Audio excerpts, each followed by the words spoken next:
नमस्कार, मैं हूं रत्ना और आप देख रहे हैं सी न्यूज़ भारत। आइए रुक करते इस खबर की ओर। कल्याण डोंबिवली महानगर पालिका चुनाव के प्रचार का आज अंतिम दिन है। प्रचार के अंतिम चरण में पहुंचते ही राजनीतिक माहौल पूरी तरह गर्मा गया और विभिन्न राजनीतिक दलों और उम्मीदवारों के बीच आरोप प्रत्यारोप तेज हो गए। इसी क्रम में प्रभाग क्रमांक 17/बा से शिवसेना उद्धव बाला साहेब ठाकरे गुट की उम्मीदवार आराध्या राजन दुबे के पति राजन दुबे को लेकर सोशल मीडिया पर बदनामी किए जाने का मामला सामने आया है।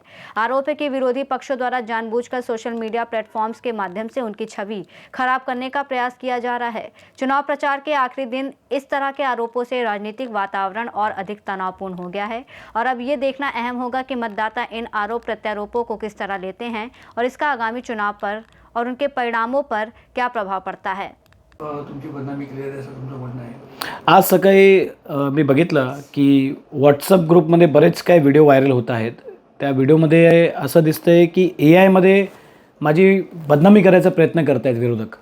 आज त्यांना समजत नाही आहे की काय करू। आज त्यांना दिसतंय त्यांचा पराभव त्यांना समोर दिसतोय म्हणून ते माझा एआय व्हिडिओ बनवून ते हे प्रयत्न करतात की कसं तरी राजन दुबेला बदनाम करू की मी व्याजेचे पैसे घेतो, लोकांना मारहाण करतो।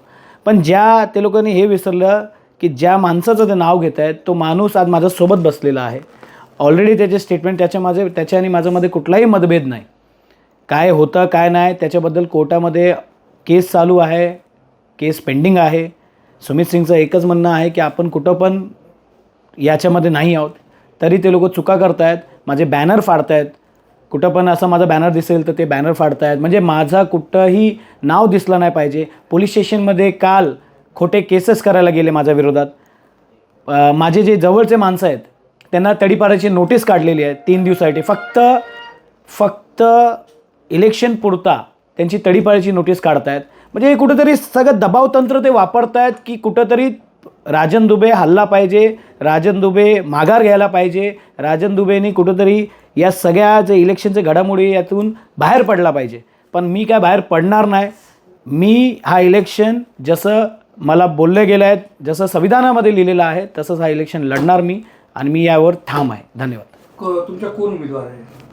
माझी मिसेस आहे उमेदवार आराध्या राजन दुबे आणि ती आणि मी आम्ही दोघं मिळून या इलेक्शनच्या प्रचाराने बाकी सगळं करत आहोत। कल्याण से सी न्यूज़ संवाददाता दीपक मोरे की रिपोर्ट में फिलहाल इतना ही। देश और दुनिया की तमाम बड़ी खबरों के लिए आप देखते रहिए सी न्यूज़ भारत।